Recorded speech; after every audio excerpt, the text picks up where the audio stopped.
Hello guys, welcome to my video. তো আজকে আমি যাচ্ছি একটা জায়গায়, আর এই যে আমার বান্ধবী আমাকে ড্রপ করতে এসেছে। তো আমি এখন কলকাতায় আছি, বাবুঘাটে। ওখান থেকে বাসে করে যাব। তো তোমাদেরকে গিয়ে বলবো আমি কোথায় যাচ্ছি। প্রচুর গরম গাইস, থাকতে পারছি না, গরমে হাঁপিয়ে যাচ্ছি। তুই আমাকে মিস করবি না? মিস করবো বলেই তো তোকে ছাড়তে এসেছি এত দূর, আমি আবার একা একা যাবো। হ্যাঁ, ও আমাকে এত গরমের মধ্যে, আজকে কত ডিগ্রি আছে তাও? 39 ডিগ্রি আছে। মানে এত গরমের মধ্যেও আমাকে হাওড়া থেকে আবার বাবুঘাটে ড্রপ করতে এসেছে। যে গাইস, আমরা এখানে এরকম একটা জায়গায় বসে আছি। স্ট্যাচু আছে, ওই যে ওখানে বাস স্ট্যান্ড আছে, ওইখান থেকে আমি বাস ধরবো। সামনে একটা স্ট্যাচু আছে ভাবছি। তো আমার আরেকটা বন্ধু চলে এসেছে এখানে। প্রচুর গরম ভাই, এখনো আমাদের বাস আসেনি, আমরা এখানে বসে আছি। প্রচন্ড গরম করছে, ওয়েটিং এ আছি। আমার বাস আসলে ও চলে যাবে, তো ওখানে বসে আছে। আমাদের মুখগুলো এরকম হয়ে গেছে রোদ্দুরে, অবস্থা খুবই খারাপ, খুবই খারাপ হয়ে যায়। কিন্তু তাও সেলফি তোলা ছাড়বে না, ঠিক আছে? তো আমরা এখন বিরিয়ানি খেতে এসেছি, দেখি কখন দেয় বিরিয়ানিটা। তো আমরা এখন রেডি শেডি হয়ে বেরোলাম, খেয়ে দিয়ে একটু ফ্রেশ হয়ে। বাস আসতে দেরি হচ্ছিল বলে আমরা এখন চলে এসেছি বাবুঘাটে। এখানে খুব সুন্দর সন্ধ্যা আরতি হয়।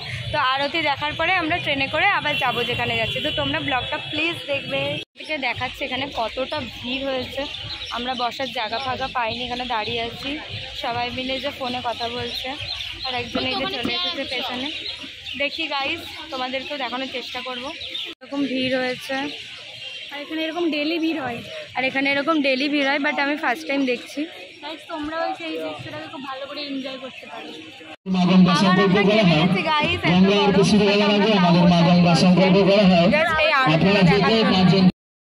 তো আরতি শুরু হওয়ার আগে ঠিক এরকম লাগছিল দেখতে, আর খুব সুন্দর লাগছিল। আর এখানে দেখতেই পাচ্ছ কত ভিড় হয়েছিল। এখানে বসার জায়গা পেয়েছিলাম, বাট আমরা যাইনি। তো তারপরে আমি খুব এক্সাইটেড ছিলাম, কারণ আমি শুনেছি এখানে বেনারসের মতো আরতি হয়। তো সেটা দেখার জন্য আমি খুব এক্সাইটেড ছিলাম।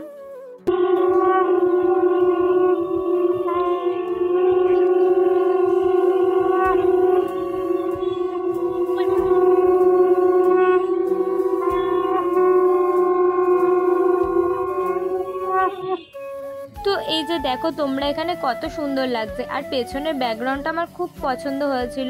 বসার জায়গা পাওয়া সত্ত্বেও আমরা সেখানে বসতে যাইনি, কারণ আমার পেছন দিক থেকে দেখার থেকে সামনের দিক থেকে দেখতে বেশি সুন্দর লাগছিল। আর তোমরাও দেখতে পাচ্ছ কতটা সুন্দর লাগছে। তো আমার খুব ভালো লাগছিল এরকম দেখে। আর বাবুঘাটে এই আরতিটা আমি শুনেছি প্রত্যেক সপ্তাহে হয়, আর তোমরাও গিয়ে দেখতে পারো। খুবই সুন্দর লাগছিল দেখতে, আর মনে একটা আলাদাই ভক্তি চলে এসেছিল। তো এই যে গাইজ, আমরা এখানে দাঁড়িয়েছিলাম এইভাবে, আর এরকম দেখে আমার তো খুবই ভালো লাগছিল। তোমরাও ভিডিওটা এনজয় করো আর দেখো, আর তোমাদেরও আশা করছি খুব ভালো লাগবে। আর সন্ধেবেলা এরকম আরতি দেখতে কার না ভালো লাগে। তোমাদের যখন কোনো মন খারাপ করবে বা কিছু করবে, তখন তোমরা এখানে গিয়ে দেখতে পারো, কারণ তখন একটা মনের ভেতর আলাদাই শান্তি চলে আসে। হয়তো কোনোদিনও বেনারসে যাওয়া হবে কিনা জানি না, বাট আমার এখানে খুব ভালো লেগেছে। তো আমি আমার বান্ধবীকে বলছিলাম যে আমি আবার আসবো এখানে। আর তোমরা দেখতেই পাচ্ছ, আমি এই ভিডিওর মধ্যে আমাকেও দেখতে পাচ্ছ। তো আমি কতটা এক্সাইটেড ছিলাম, আর আমার খুব ভালো লাগছিল। তো এই যে দেখো তোমরা, এইটা আমার খুব পছন্দ, কারণ আমি বেনারসেরও কয়েকটা ভিডিও দেখেছিলাম, তো ঠিক এরকমই আরতি হয়।